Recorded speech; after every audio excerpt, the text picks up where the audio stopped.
Welcome to the Science and Engineering Library. Very glad that you are all here and that you are able to celebrate Open Access Week with us today. So thank you for being here. Bathrooms are right around the corner outside. There's refreshments. Please make yourself home and comfortable. So this year's Open Access Week theme is Open for Climate Justice, which endeavors to bring together the international open access community and the global climate movement. Access to knowledge is a human right. Tackling the climate crisis requires rapid access to knowledge across disciplinary, economic, and geographic boundaries, which is exactly what the open access movement, itself now 30 years old, has endeavored to do. The libraries have been strong advocates for open access for more than a decade, and the university's Carbon Zero initiative and programmatic investment in sustainability beautifully fit this theme. On Monday, the libraries opened our Open Access Week activities with a keynote address by Micah Vandergrift, Senior User Experience Strategist at the NIH All of Us Research Program and a longtime advocate for open scholarship. His talk touched on the evolution of the open access movement, from a focus on opening access to publications to the active practices of open science that are becoming the norm, and the fresh directions in U.S. research policy. Here he's referring to the recent Office of Science and Technology Policy Nelson Memorandum that reiterates and extends the government's commitment to providing access to taxpayer-supported research and in ensuring that access is realized in a timely fashion. Throughout this week, the libraries have offered workshops on ORCID and on predatory publishing. We have given out open access fortune cookies and 3D printed water spikes that you should all take and enjoy. And I do want to point out here, and Christine, if we could just acknowledge the work that you have done in architecting this entire week of events, our tireless scholarly communication librarian at the libraries. So today we continue the conversation about open access and climate justice with two scholars who actively integrate open scholarship practices into their work and whose aim is to address the impacts of climate change. The inequitable impacts of climate change, excuse me. So Justin Richardson and Kiran Asher, thank you. We're so glad that you're here with us today. So we are going to begin with Justin, and Justin is assistant professor in the Department of Geosciences. That's correct. Take it away. Perfect. What do I do in research-wise, and how do I work to try and implement some action toward climate justice? I do biogeochemistry. Biogeochemistry is my focus of research. It's an interesting field in which we're linking everything from the atmosphere, lithosphere, so all the rock and minerals, to the biosphere, all the trees, plants, and agriculture, the water that we drink, the hydrosphere, and we look at it through a chemical lens. So it's the movement of elements across all these different spheres. And all of these spheres all interact with the climate because of the cycling of carbon and the storage of carbon and all the processes that either allow for carbon sequestration or the release of carbon into the environment. So I tackle a myriad of problems, everything from toxicity to metals, from releasing and nutrient cycling and forest soils, mitigation of atmospheric pollutants, and then also a lot of these feedbacks. So what are the potential changes that will occur as forest change or moisture, precipitation change, and temperature change? Okay. So one of the big things in biogeochemistry is the access to data, because data powers biogeochemistry and the research of it. So we're using a lot of different types of data. We're using hydrologic data, so continuous monitoring of flow and subsurface flow and where water is. We're looking at atmospheric data, looking at temperature, air, humidity. We're looking at soil bedrock, so how can we sequester carbon, or how can bedrock release carbon or nitrogen? We're looking at vegetation, because vegetation are a big capture and they create the sink in soils. We're measuring a lot of geophysical data, so how deep is the material on the surface of the earth for carbon sequestration? And then we use a lot of geochemistry data, so we have to measure carbon, right? We have to get that data. And all of this costs money. None of this is free. So right now there is a lot of publications going on. So in the left graph, we're looking at the total number of publications on the topic of biogeochemistry, and we're almost at 1,000 articles per year on this topic of biogeochemistry. And what's interesting is the number of open access publications actually getting to a threshold of 550 per year. So almost half the publications per year in biogeochemistry are some open access form. So that's really awesome. Within, as mentioned, the past 20, 30 years of open access, we're now creating a higher proportion of journals that people can read and access, and you have to go behind paywalls. Great. So from some of the work that I've been doing recently and working with collaborators, we've identified some key problems to stop biogeochemistry data from being hidden away and tucked away and prevented from being accessible for new questions and researchers to tap into. So some of the first ones is being selfish. We are all a little bit selfish because we are our favorite person, I hope. And the first problem is that people get selfish. They spend a lot of money. It costs millions of dollars, hundreds of thousands of dollars to collect data per year to be able to access the samples. So there's not this incentive to create sharing, because if you get beaten to publishing on your own data, then you have basically been beaten out on the millions of dollars of infrastructure and human labor that went into collecting that data. The second one is lost in translation. So data gets lost in translation because we all create data in our own unique way, and unfortunately sometimes we create data that's not usable or not comparable. So we get a bunch of apples and oranges and Sanskrits and Latin where we can't necessarily read it and understand it. And the last one is the pay-to-play aspect. Just before this, we were talking about capitalism ever so briefly, and it's important to pay people for their services and goods that they provide. But at one point, pay-to-play is getting in the way of being able to access data and have data repositories accessible. So just ever so briefly, it's in the big data generators' self-interest to be selfish because they're spending a lot of labor costs and specialized equipment. They're going to remote locations like Alaska or Northern Shield. They're going out to Antarctica. So a lot of money goes into it. So inevitably they should have the first right to publish on it, but you can't sit on it forever. So it's important to make data open so that people can ask new questions and be able to work on their stuff. And they worry about being cited. So we have to figure out how to move away from the scooping and not being cited as ways to justify selfishness. So open data can allow for researchers to ask new questions. So it's important to recognize that data are intellectual contributions in and of themselves. We should, as researchers, be able to say, here's a data set, and that should still carry the same weight as a publication because we have put so much labor and energy into it. Another solution, is if we can't do it grassroots and top down, the President Biden administration said that, data is coming from federally funded research, and that should be open to the American public because we own it, we paid for it. So with the loss in translation aspect is that we collect a lot of data. And one thing that my research field has identified is that there's difficulty in both data discovery and harmonization. So there's difficulty in addressing regional and global questions because we all focus on using really specific methodology to our areas. So then the multiplicity of different types of data and metadata then becomes many different languages that we can't speak across. So there's resistance to use of structured data because everyone wants to be unique and they think their data cannot be put into certain boxes. So then that creates a large body of unusable data, unreadable data that others can't really tap into.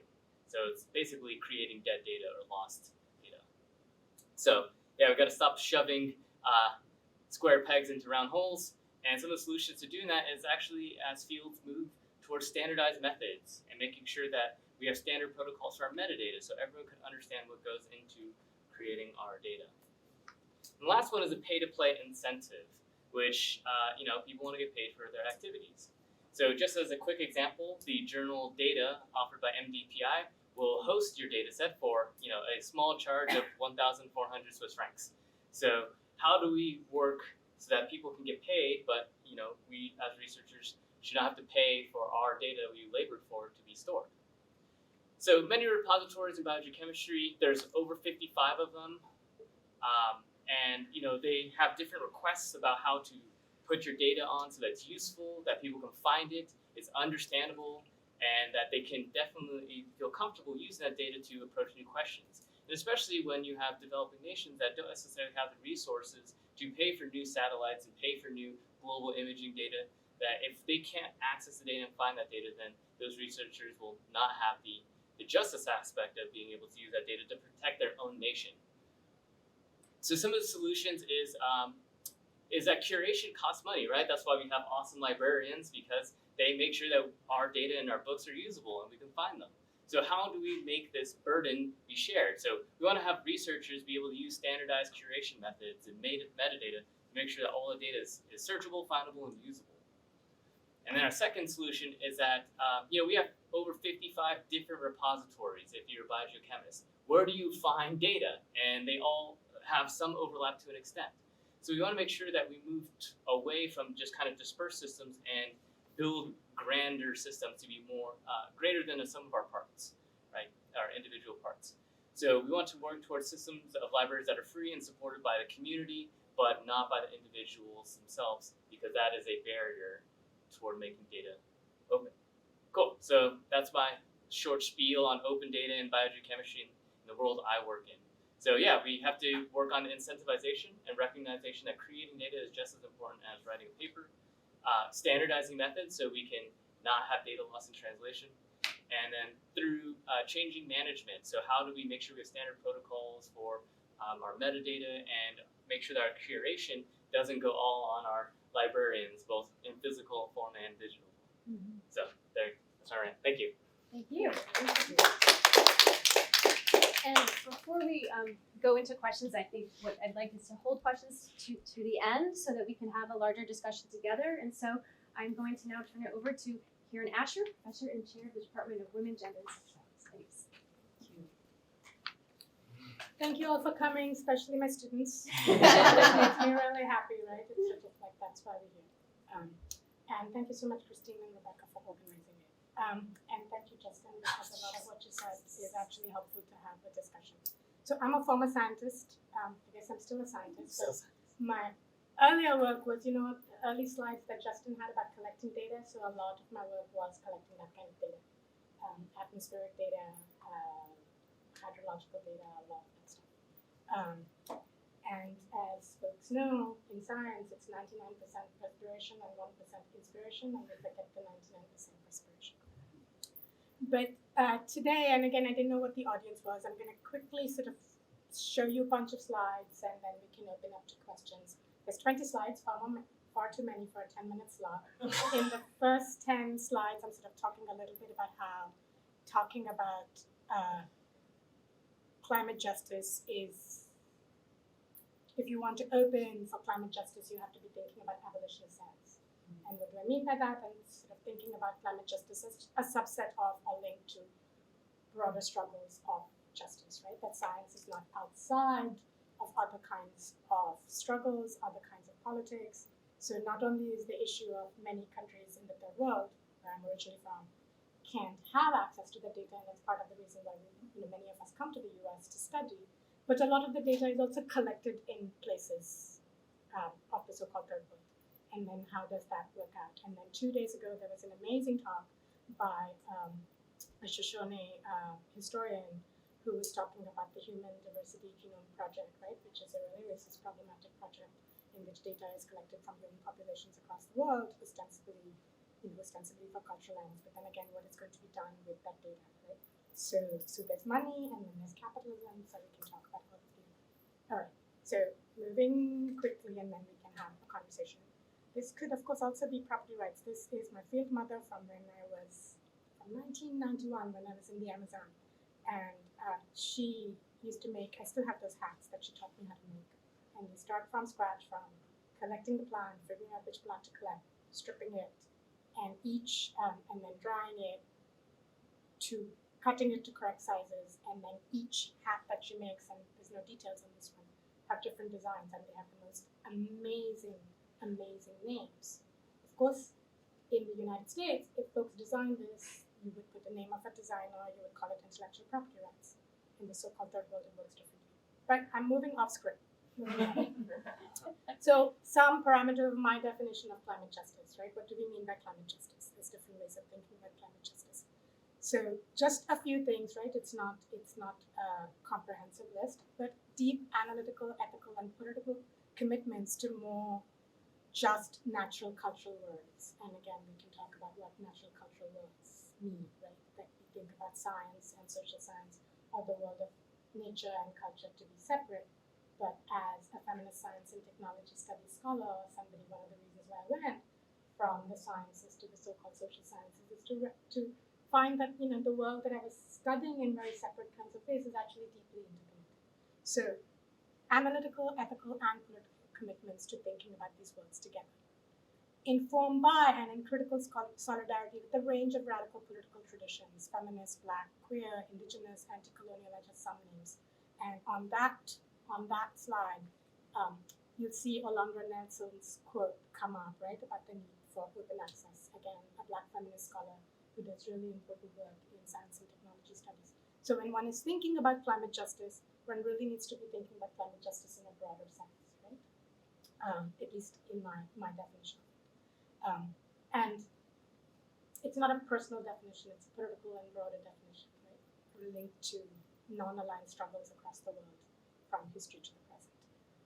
That there needs to be a transnational sensibility and alliances with movements for self-determination, land reform, social and reproductive justice across the world.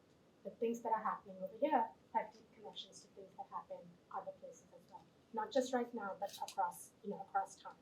So now, when I first moved to the valley way long time ago, when there used to be more tobacco farms than there are now, there are fewer, right? But what does tobacco here have to do with tobacco in Cuba? What does tobacco here have to do with the Dominican Republic? Things that are going on over here have deep connections to things that go on in other kinds of ways. And again, in the valley, people often don't think about these things because it's supposed to be a progressive bastion where we are on the forefront of everything, and we often tend to forget that we have been historically connected to all kinds of places from the get-go. So again, the transnational sensibility and alliance is absolutely imperative.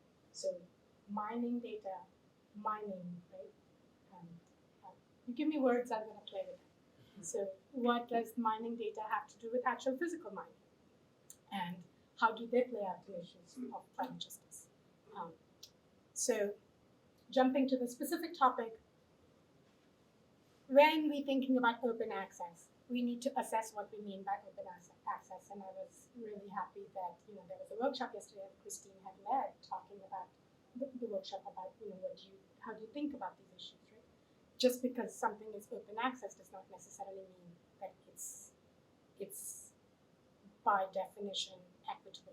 How can open access regenerate existing inequities?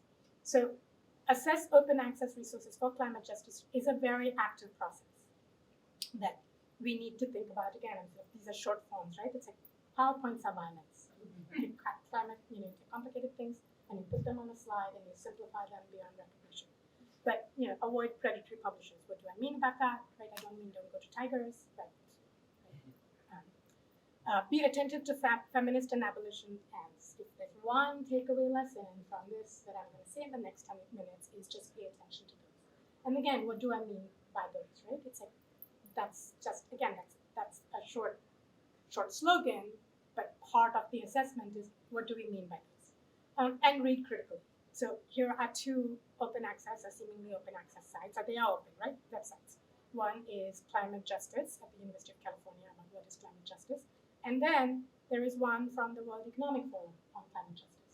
So one, I argue, is working towards feminist and abolitionist sense. The other's not so much. But rather than taking my word for it, that would require work on our part to say why one or the other. So some of my writing in open access journals, a fantastic journal called Catalyst, which is a feminist science and technology studies journal. A lot of folks who write in it are scientists who also do feminist work. So there's special issues on chemistry, on climate change, right? A series of those, and I put them there because, again, the issue of agreed with Justin, right? It's not don't hoard data. It's not just about publication. But then when these things come out, whose work is recognized as legitimate? Who is cited? What happens to it? So,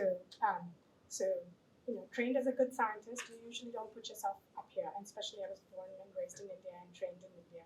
The British model is you have to be very modest. The American model is you have to keep tooting your horn. Right? So again, hard to assess where to go with it. So a few things, which was super fun to write.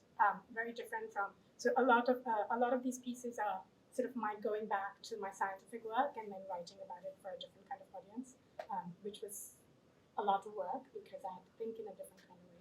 But they were also super fun to write. So it's one of the journals that I'm going to reference and leave in the list of things that you can go to for open access.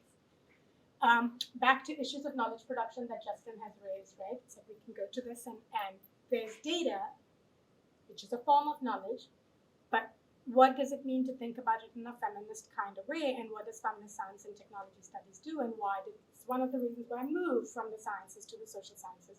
And I'm still a scientist, although I say I'm a former scientist. I want to continue working with science, but there are certain practices of science that don't make sense, right? So how does one build those connections? So feminist research on science and technology and science and knowledge production question some of the positivist ways of doing science, that data is data, right? Data isn't always data.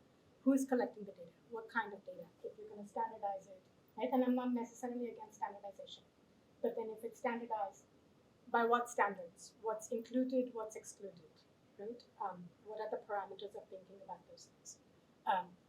And the attention to the partial nature of evidence and the unpredictable and very contingent nature of research, right? You go to do research. Non-scientists will think that science gives you answers, but scientists will tell you, right, at the end of a scientific research project, you just come up with a different question. You don't come up with an answer. So, and that doesn't mean that you don't come up with an answer, but it's never an ultimate answer. So it's always very unpredictable. It's very contingent, and that is something to pay attention to. And that's not necessarily failure, right? A contingent result tells you something different. Again, at this current moment in American politics, or maybe for a long period of time, including on this campus, there's this whole thing of we need solutions. You know, why do you keep questioning things? Why are you so critical about things? Where is the solution? And it's like, well, if it took a long time to mess up the world, you know, and this is what has happened. The world has been seriously messed up, and now suddenly brown people and black people and women are going to be the ones who are going to be asked to fix it, right? Without any budgets, and, you know, no recognition. Other than they'll romanticize them and say, you know, it's your beautiful knowledge that came from when you were born. Okay, off script, back here. Contest the masculinist and essentialist assumptions parading fields from anthropology to zoology. That's what feminists do, right? What are the assumptions behind some of these issues? I'm not talking about people being bad guys and good guys. It's just that, again, and I was trained in these things, there are ways in which we are trained to think. Why do we think in those particular kinds of ways? What are the histories of that kind of training? And how do we keep replicating those forms of thinking, right, inadvertently? So active process, constantly active process. Feminist research on science and knowledge productions opens up conversations about the meanings, productions, affects, and effects of scientific knowledge. So really, if there's one solution, it's conversations, right? Open conversations. That too is hard in New England. People here don't talk to each other very much. And if they talk, you have to be very polite. So as soon as you have an argument, then folks sort of shut up, right? And I come from a culture where argument is recreation. We do it for fun. Right? It's sort of like that's what you do. How are you, you know? And at the end of it, and you're like, usually it's over meals. So it's sort of like you have an argument, and then you're going to go and have something to eat, and then you're going to have an argument, and then you're going to figure out what you're going to eat next, right? But so conversations over meals, very important. If I have to have one solution, if I get scientists and social scientists together and let them have, you know, arguments over good food, why not? Okay, off script again. It's not partially off script, right? Because it's about conversation. Assert that all knowledge is political, right? Knowledge is not outside of politics. Science is not outside of politics. We don't want it that way, but it is, right? It's about power. My truth, your truth. My position, your position. And pluralism doesn't always work. It's not that all positions work, right? Race is a cultural construct, or race is natural. This is not about two opinions that are equally valid. They're not. So all knowledge is political. What does it mean to assert one or the other? Right? And again, political is I'm saying that knowledge needs to be moved towards abolitionist sense. So then again, how does one work with these issues? I have no idea how long I've taken. I'm going to go through this. You're fine. Okay, so I'll take another few minutes. Feminist insights on disciplines, some examples of how this works in a variety of different disciplines. Since I find, yes, people speak multiple languages. I speak many, many languages, disciplinary and actual languages. So as a polyglot, my response is instead of translating, just learn many languages. Right? instead of just doing cross-disciplinary work, go into actually different kinds of disciplines. Why not, right? That's what the role of the university is. So again, I'm saying this because we sort of jumped from many disciplines, and so I have examples of how feminists look at these different disciplines and talk about that in ethnography, in geography. Currently, I'm masquerading as a geographer, which is why I have examples from geography. Academic disciplines are linked to the military and their territorial and imperialist ends, right? A lot of GIS data, I'd say a large percentage of GIS data comes from the US military. If you want data from the third world and tropical forests, the ones who have it really are the Department of State, right? That's where a lot of it. So it's important to know what those are. You can't say I work for Esri when Esri, 80% of Esri's funding comes from the state. Data, once you make it open access, can be used for a variety of different ends. It's not neutral.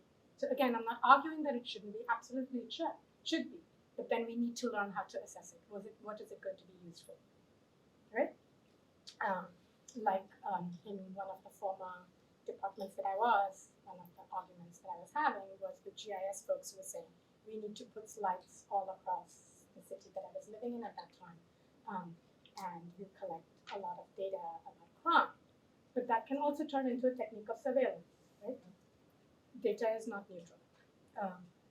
And how capitalist thing, which I can talk about a lot. I learned it very late in my life, but now I learned it really well, that capitalist systems of production piggyback on other uneven systems, right? All uneven systems piggyback on each other, but capitalism is particularly good at piggybacking on uneven structures, right? And data is not free, but Google is collecting all your data. Google is collecting this data right now, right? We have data points.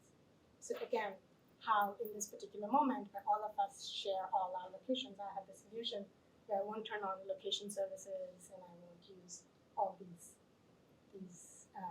search engines, which is right. I'm being very good about not swearing in public because I know I'm being but it's an illusion, of course, that it's private. It's not. All of us are data points. So to think about how those inequities, how do we piggyback, how they piggyback on existing inequities. So a few set of things on what it means to do feminist research, ask questions, disrupt dualisms. Nature culture is one of those. Think about how these are constituent forms of power and representation. Reframe debates about science like this, and therefore I'm so grateful that Christine and Rebecca invited me to come to this panel because, of course, again, structurally, we sit on the other side of the library, we all sit on this side of the library, and we almost never cross that bridge. There isn't actually a bridge, right? There's no barrier. And then in the next set of slides I started with a few, there's about 4 slides worth of sites that I find useful. If I'm doing climate change research, I'm not necessarily endorsing those sites, but a bunch of different sites. The first one I endorse wholeheartedly, Antipoda Online. I'm on the editorial board of the journal. That's not why I endorse it, but I endorse it because the kind of questions and discussions we're having right now are very active part of the editorial collective. We discuss them, we try to pay attention to them in every aspect of our work. This is not the journal, this is just the companion site. And Vanya, you don't have to take photographs because this is going to be up on the web and you can actually take a look at it. ACME is another critical geography journal that's open access, not MDPI, very different from MDPI, that has amazing things that are going on. And then there's a bunch of journals and websites that are leftist journals and websites because they think about issues of climate justice vis-a-vis capitalism. They're not feminist, many of them are not feminist. So again, thinking about these different parameters. And I don't believe in a cancel culture. As you know, I said, active arguments. I believe in an argument culture. It can be recreational, not nasty arguments, but it's sort of, it's like after 30 plus years of living in New England, I still haven't learned to talk like a New Englander. All right. So the Hampshire College site used to be fantastic. They have a population and development program that now has moved, but their work is incredible. So anybody who wants to do abolition justice, or look at the links between climate justice and reproductive justice, and you must, right? Because the kind of stuff that's done in the name of climate justice is incredibly regressive. So some wonderful, wonderful sites there. How to do anti-colonial science, Max Libourion's site, the Civic Laboratory, phenomenal. So examples of, and these are just some examples. This is hardly a comprehensive list. So I'm kind of talking about open access in a very broad sense of ways of where one can look for these issues. Food policy, there's a fantastic global atlas of environmental justice. The Feral Atlas is one by Anna Singh, if folks, yes, the anthropologist is nodding. So anyway, a bunch of, they're not quite random sites, but they are idiosyncratically curated by me.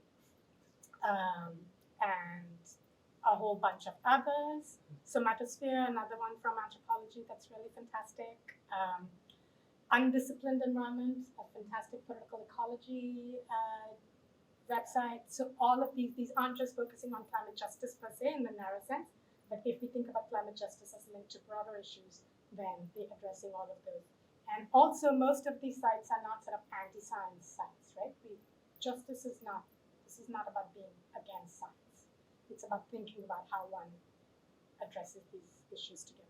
So that's where I'll leave it. The next set of slides are examples of how not that feminism is considered in the scientific world that I work in. Feminism is considered ideology and a bad word, right? You can do gender, you can't do feminism. So then the examples afterwards are sort of what happens when folks are trying to do gender research, but not feminist research. I'll leave it at that. Thank you.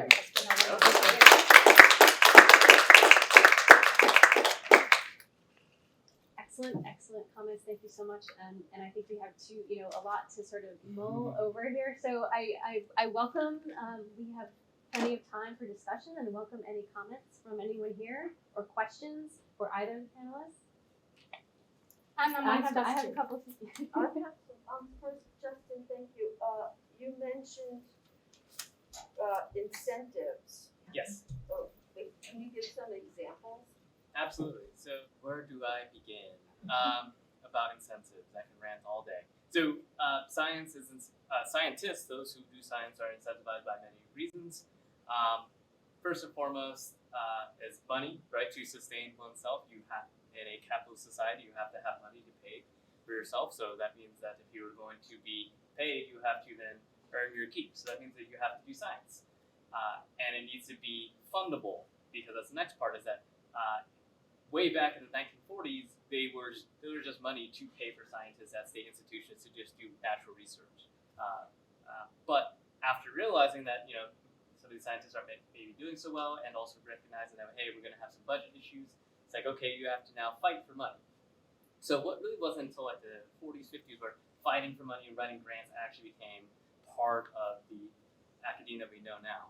So with the incentivization is that we want to justify ourselves as scientists, so we have to write grants that get funded because that pays for our position, pays for the university, keeps the lights on, and then to be able to then justify that you are smart enough to be able to receive the grants and that you are recognized in your field, you have to publish papers.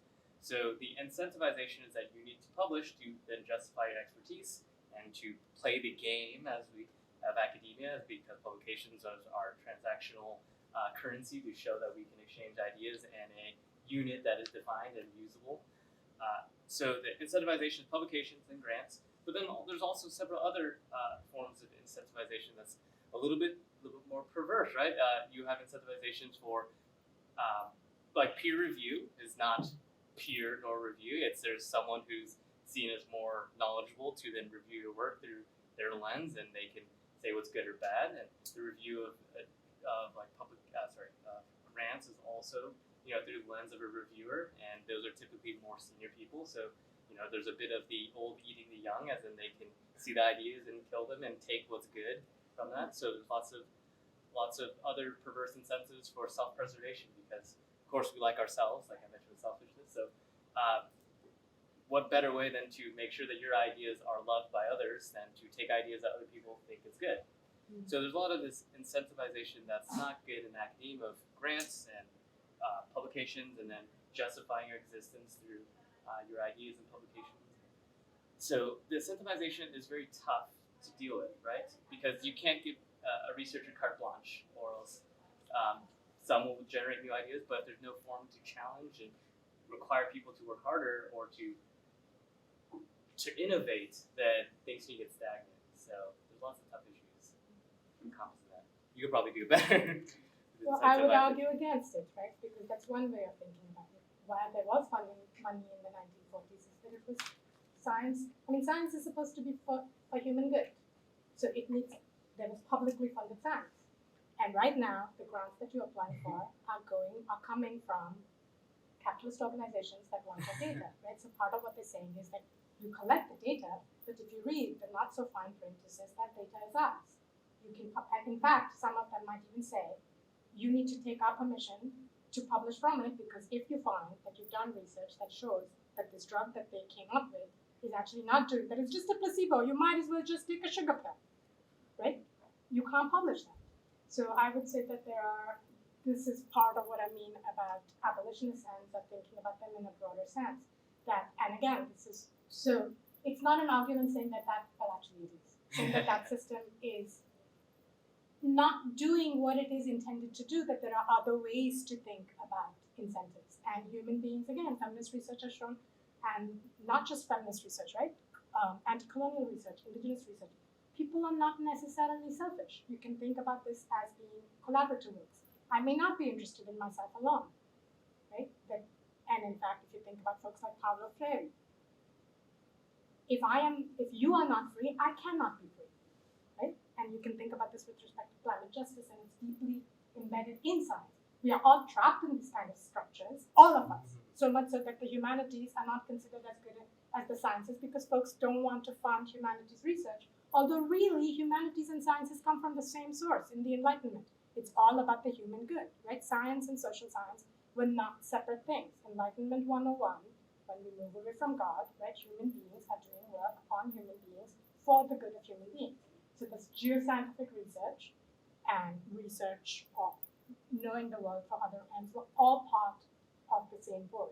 So back to, I would say, incentives as in, well, love thy neighbor, if I were to say. Well, if I were to use I would push back on that just a little bit to spar a little bit intellectually.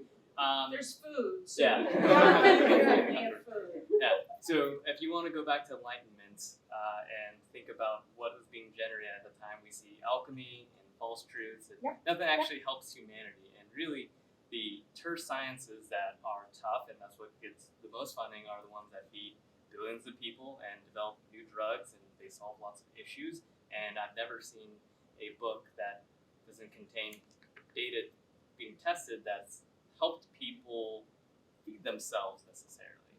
So if there's no numbers to it, then it's not necessarily numbers! true. We're going to numbers. Yes, let's do numbers.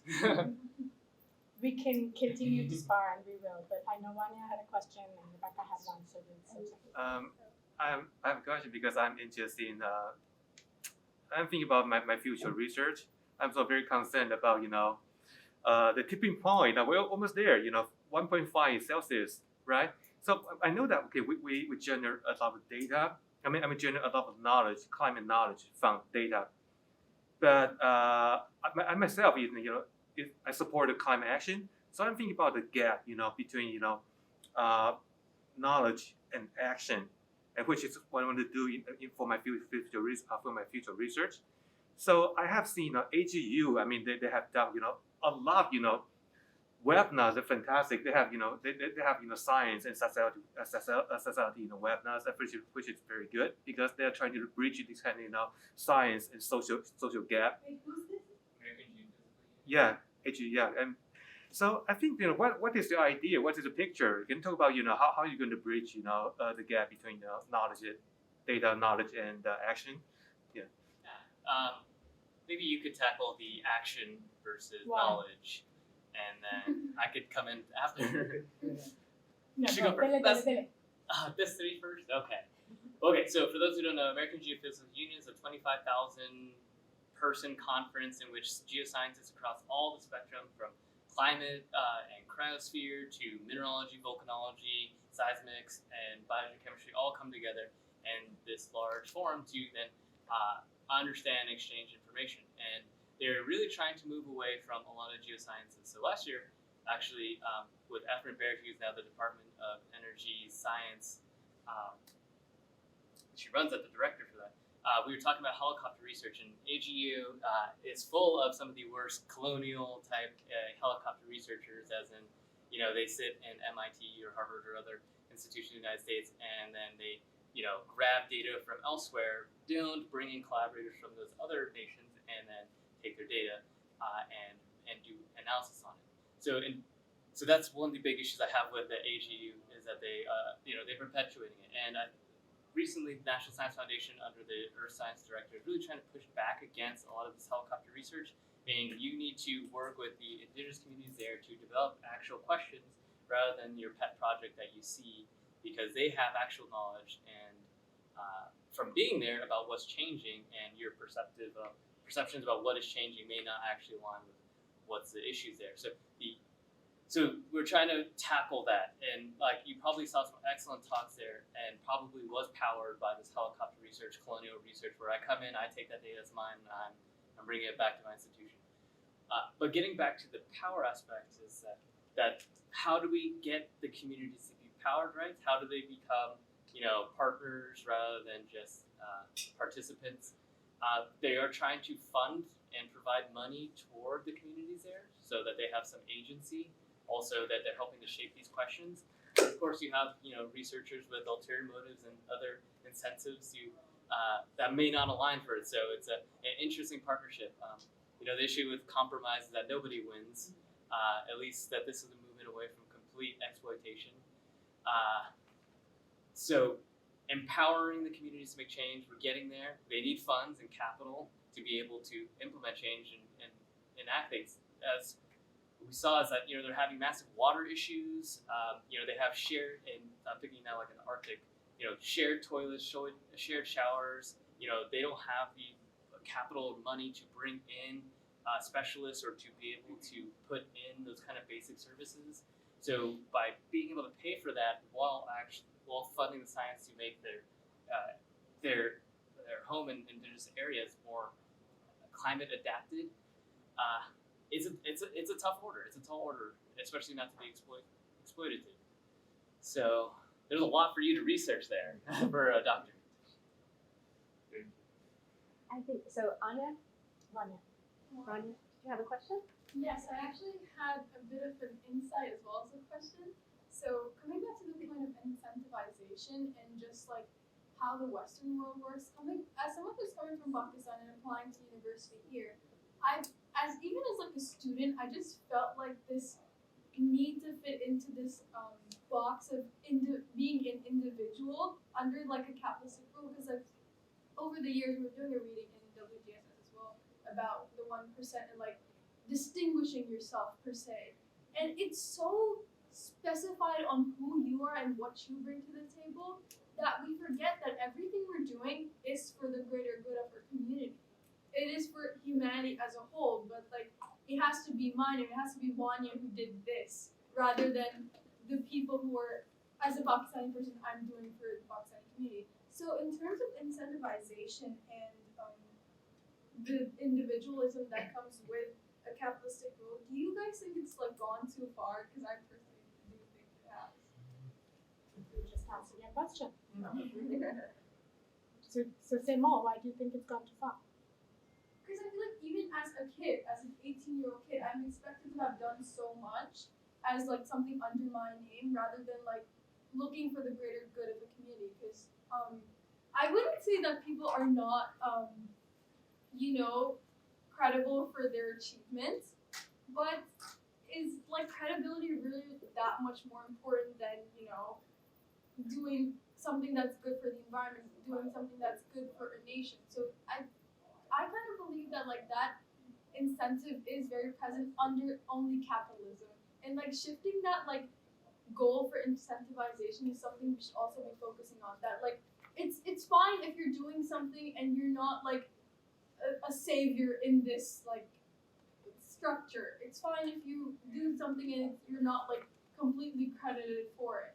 It's not the end of the world if you have done a good deed, but you're not the sole person who's Would doing be the end of the world of capitalism. Exactly. You have to think about it in a particular kind of way, but back to the Enlightenment and the notion of the individual, that one thinks about the subject as 1 + 1, right? The world is made up of, society is made up of individuals. Yeah. Or one can think about society as not necessarily made up of individuals, but it's in the connection of different entities, right? It's not necessarily just human beings that society is made up. And again, one side, not the only one, but one side to think about is where Max Liboiron is also a biochemist doing work sort of on fish, right? About pollution. His book is called Pollution is Colonialism. So how do we think about subjects? How do we think about knowledge? How do we think about what is science? What kind of knowledge is produced? And so as we think about climate justice, one way to kind of really open the discussion about climate justice is to think about what are the different ways in producing knowledge? What was considered, what knowledge was considered legitimate? What is considered legitimate science? And since when? Because nothing has happened since time immemorial. There's one thing I'd like to add on to Dr. Nelson's point where Then you better call me Dr. Asher. I will. I do call you that in your email. Yeah, sorry. So you mentioned the point of selfishness, and it really isn't like a bad thing in my opinion either. But I feel like what we need to focus on is like changing the goal rather than it's okay for people to want credit for things. Like that's an innate human thing, I think so. But just changing that goal from like, having a certain status to like having accomplished something for a greater good is like something we should work on. I don't know if that made any sense. Yeah, absolutely. So Christine, you have Yeah, question? so much to think about and to comment on. One comment is I totally agree that it is a natural inclination to want to be recognized for what one contributes, and awareness of in all kinds of different contributions. And there's a movement and something called the credit taxonomy, which is contributor role taxonomy, and it recognizes many, many different types of contributions to the scientific enterprise. And I love it, I promote it, I look for platforms that integrate the different roles, and ORCID, the researcher identifier being one of them, where you can add your work and add the role you played in contributing to that work. So I just want to call out that as a way of recognizing a whole range of contributions. The selfishness aspect, and then another side that in talking with colleagues and the Nelson memo and the upcoming requirement that not only the publication be made open, but that the data be made publicly available. Talking with some colleagues, hearing about some faculty concern, and this comes to the political part, right? That it's recognition, but it's also like, if I put my data out there, what if there's malfeasance applied to that data? It's selfish, but it's also a protective inclination to protect that data from being misused by a capitalist, colonialist, whatever entity. And I've heard that perspective too, and it gives me sympathy for the tension of sharing and also wanting to, it goes to that rigor. You put it out there, and then you also have to be prepared to monitor and defend it in a way, and that's tremendous amount of energy and engagement. The final thing I wanted to ask is about peer review, and the incentives and the power dynamics are so real. Also monitoring open peer review, and eLife, which has just announced that it moved to publishing prepaid Pen's preprints, but also publishing all reviews, publishing everything that it receives with the open review and standardized kind of elements of that review in terms of incentives. Like, do you see, how do you view open peer review as a potential solution or way to address some of the power political dynamics that reinforce the systems that we work in that marginalize a lot of people? Kind of jump in a little bit because when Justin was talking about peer review, right, again, as the work that we do on the editorial collective is and it's a community. It's been a community for a while. It's a community that's developed over time. And really the best thing that I've done in my professional life and in the most pleasure in my life in the last 5 years from my work has been being part of that editorial collective. Because we are very, as a community, very, very attentive to issues of and it is peer review. It does go to a series of peers. But even when it does that, you have to be aware of other issues of, if it's going to go to graduate students, is it more pressure on them, more time, who's going to do the work? And then we talk about editor responsibility. If somebody writes a review that is particularly nasty or demoralizing, what is the role of the editor? Right? You don't want to censor somebody saying what they did, but then what do we do? Who do we choose? So again, so one element of it, right? I'm not kind of addressing your idea of, short answer is that there's no system that's going to actually evade these issues. It's just not, right? There is no silver bullet that's going to fix it.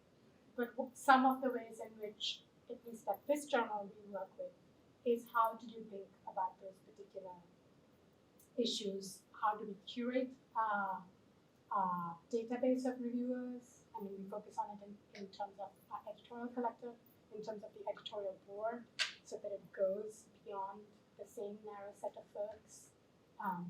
So again, it's issues that we are very attentive to. We're very attentive to the guidelines that we give both the authors and the reviewers, saying that here are some of the things that we're looking for, as well as what they should be attentive to. And again, I'd say that in the 5 years that I have been doing this, there may have been maybe one review that was not nasty, but on the edge.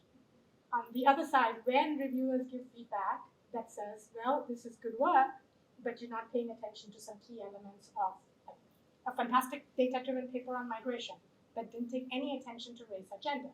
You tell the author that,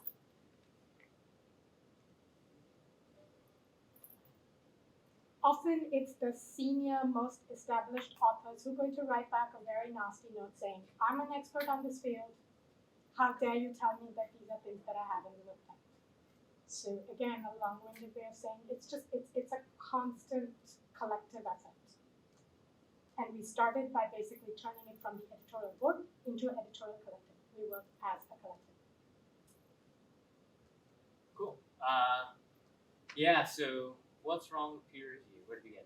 So one aspect is that, so I showed the increase in the number of biogeochemistry related papers.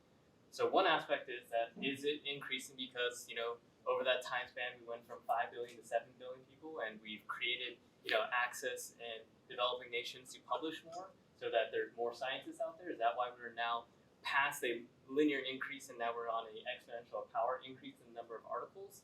Is that why there's so many more articles? Or is it that, we have this perverse incentivization where every scientist needs to publish their heart out, where I'm publishing 4 to 7 or 8 papers every year?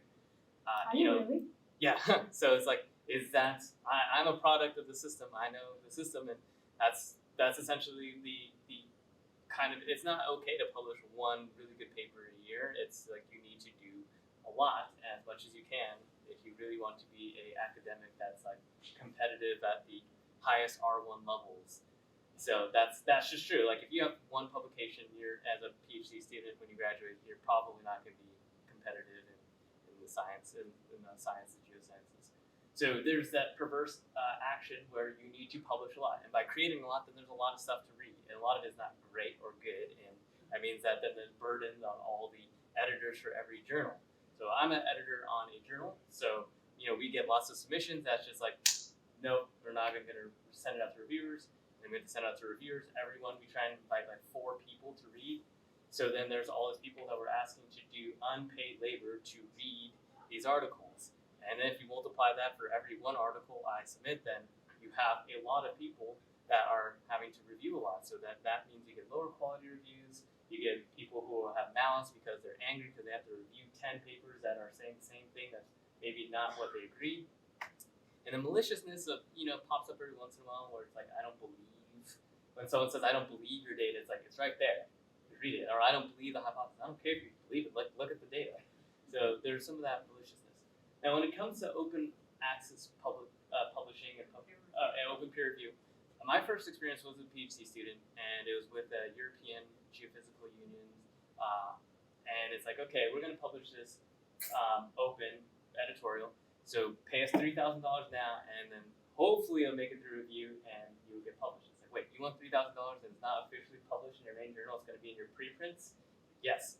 So at that method, it required a lot of like this, leap of faith. And I think they moved that now. Once it's officially accepted, that they'll pay for it. But as a scientist, that means that you're putting out your figures and your data for everyone to read. It's not technically officially published, and that's okay in a number of physics, fields. Like physics is fine. Like the archives and bioarchives, they love that stuff. Like put it out there and like let's see how it is, and then eventually the paper comes out.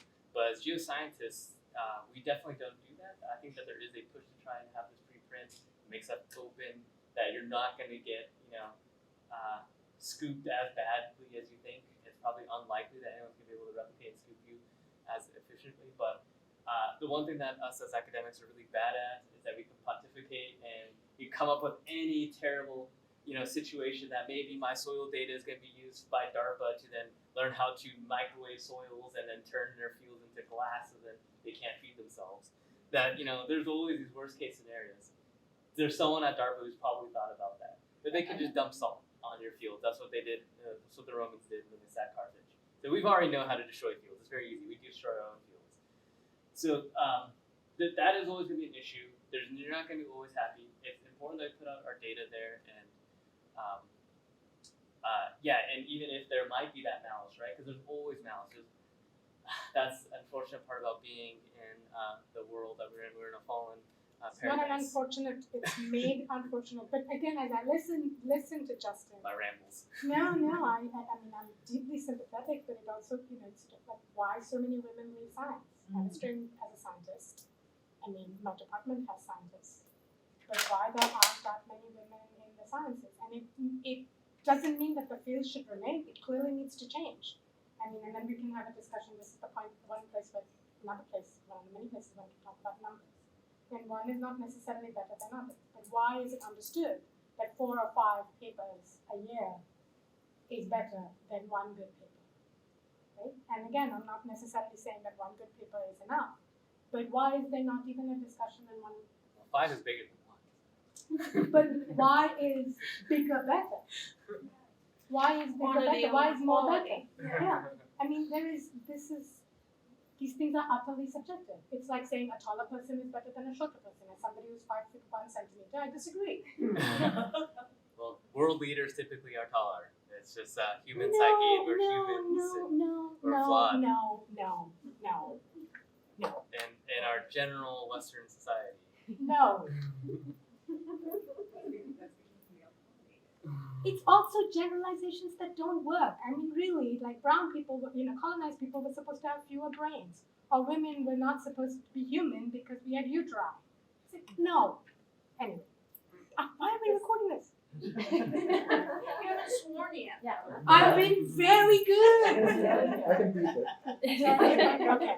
No, I mean, We're not done yet. Besides, I also have 2 students from class. They have worked really hard to keep it. I don't know, I may have sworn, they may have noticed. Oh, go ahead, Nana. Okay, thank you, Kiran. You said something and I just got lost. So can you explain this phrase on your slide? Social production necessarily but silently depends on social reproduction. Oh, I just don't understand what that means. Simple example. Okay. or when you were talking about, the credits for work, right? Just at a very basic level. We work, but if people didn't feed us, if we didn't have clean clothes, right? So social production, and all production is social. That's why the social production. That anything that we produce, whether it's knowledge, whether it's clothes, whatever, anything that we produce silently depends on, invisibly depends on reproduction. And by reproduction, I don't mean just producing babies, but somebody needs to wash the clothes, somebody needs to feed us, right? And that work is always invisible. There's a fantastic, invisible, undervalued, and again, Silvia Federici, who's very popular these days in the social reproductive world. In the 1960s, there were a bunch of socialist feminists who were talking about the wages for housework movement, right? Is there a way to think about, is wages a good way to capture value for the stuff that you do? It still goes into a particular system. How does one think about these issues? But the issue of social reproduction. Think about the work that librarians do, the kind of stuff that's happening over here, right? Social reproductive work happens all the time. But that work is considered irrelevant, not scientific, it's not real work. So all of us piggyback on work that is, if it didn't happen, right?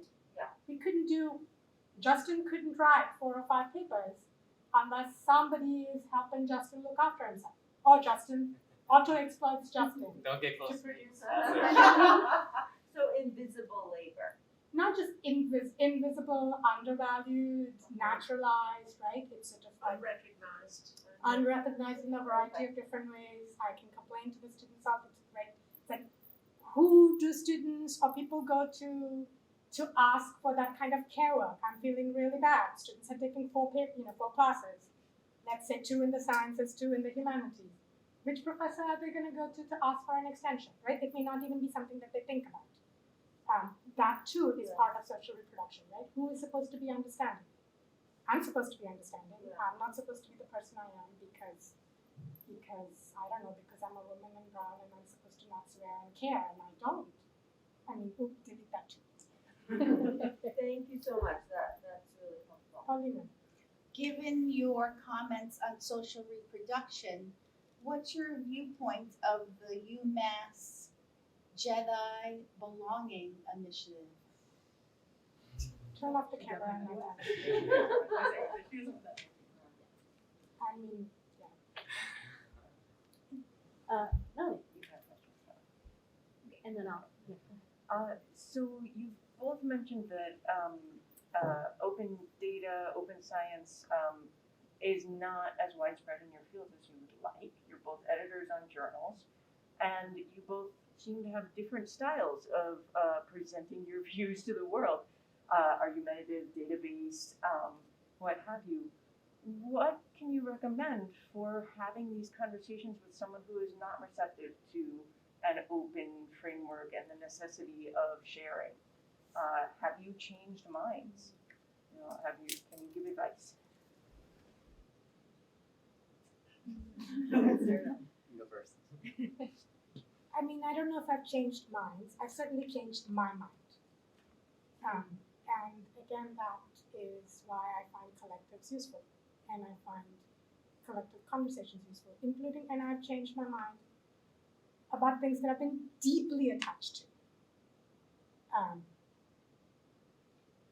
So I think, and sometimes I have, maybe more times to be fair, I haven't changed my mind, but having those conversations with people who have different positions forces me, that's why we have peer reviews, that's why we have knowledge, right, is that I can clarify my position.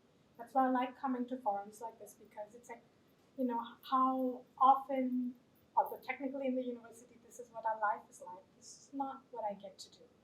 So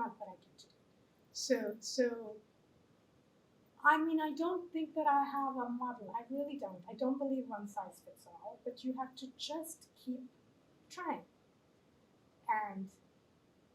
But here is, for me, my style is you have to keep trying and you have to have fun while you're trying. What is hard about a lot of the work that we're doing is that it's not fun. But if I'm not having fun, then why do it? I can do all kinds of stuff if I'm having fun.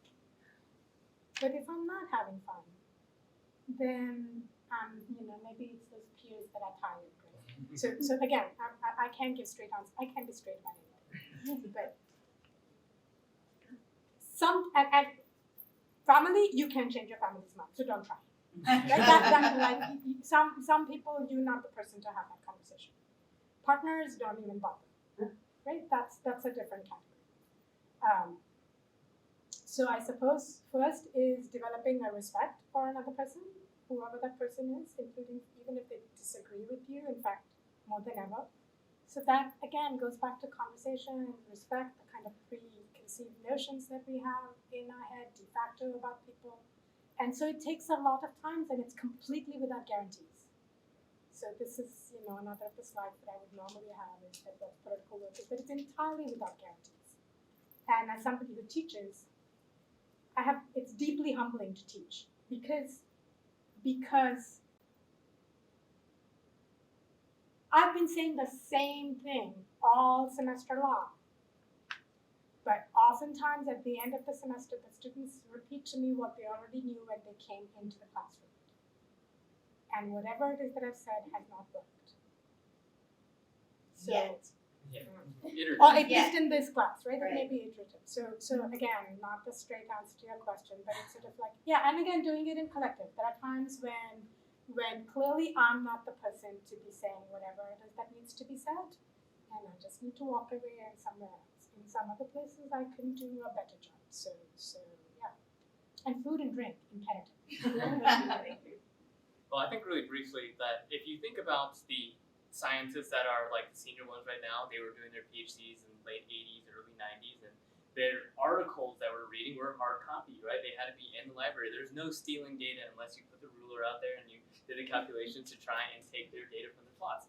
So they never even really had an easy option to put out data until the internet really made things available, which was, in geosciences, we're playing with rocks, we're not technologists, we weren't thinking about the future. So in their minds, they never understood the importance of making data and metadata and storing it. It's like, you want to find a data file, it's literally a manila folder, and you open it up in their data. So it's up to, unfortunately, with this intergenerational disparities and issues that the younger scientists, we have to shake off. And I think we're realizing that it's like, this isn't available online. Like, what am I gonna do with this tablet, this stone tablet, essentially, that's not useful for me? And those older scientists, their data will eventually either be digitized or kind of go the way of the dodo, which just, that's how it goes. Data comes and goes. But essentially, it's up to the younger scientists to be able to adopt it. And I feel like they recognize the value of metadata because they have to go through bad metadata. And as soon as the university culture recognizes like that good curated data is in and of itself a publication, then I think that will change how natural science data is and leveraged and incentivized and valued. Curation, right? A key word. Curation. And I think talk about invisible labor exactly. or unrecognized labor. Yeah, the curation of data. I actually want to ask this sort of as a closing question, which is very related, and just sort of thinking about your role, right, as educators, researchers, and educators, and it's not just what do you say to people who don't believe in open, right? But how are both of you teaching your students to be good participants in open, right? Like, so what are you teaching about curation, about your metadata, about the standards you're using, or about the way you're putting your papers out there, and how to carry on and to help accelerate this sort of change to like actually having things open and out there and available? Yeah, so definitely for students like that are working as researchers in my lab, then they absolutely learn about that because it's part of our like what we need to do for storing our data and getting it to repositories and meeting the obligations of our funders. So they all learn about that, and I crack the whip. For undergraduates that are working, they learn about that in my lab. But if you're an undergraduate in my class, they don't even have time in the curriculum to mention that. And one of my honors colloquium, we do cover like what is peer-reviewed versus gray literature versus the non-peer-reviewed, non-gray literature that exists out there. I don't know what that'd be. Would that be pop and not pop papers? Yeah. So I wish I did more, but I've got a finite thing that we can do. Yeah, and I think again the starting assumptions in WGSS are very different, right? We really do. Our mission starts from abolition justice. And so in some ways, where I'm pushing my students is that you must take science classes. Like, because a lot of them don't want to take science classes because science is considered difficult, right? Or whatever. And it's sort of like, so take science classes, read data. It's like usually in this humanities and social sciences, it took me a long time to realize that when there's a table, students skip it. They won't read it. And it's like, that's a form of literacy too. It's sort of like, wait, don't give up, you know, I mean, I'm not somebody who gives up anything easily. So it's sort of like learn to read it. So again, we come from a different angle so that these issues of justice are always at the forefront in what we're talking about. Yeah.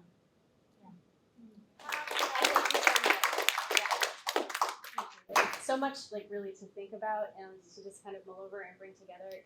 I have notes that I haven't quite processed through yet, so I appreciate the food for thought that you have given all of us here today. And we appreciate all the labor that went into organizing all the these things. labor. It takes so much. It's like an iceberg, you know. Most of it is down here. You only see this little part. So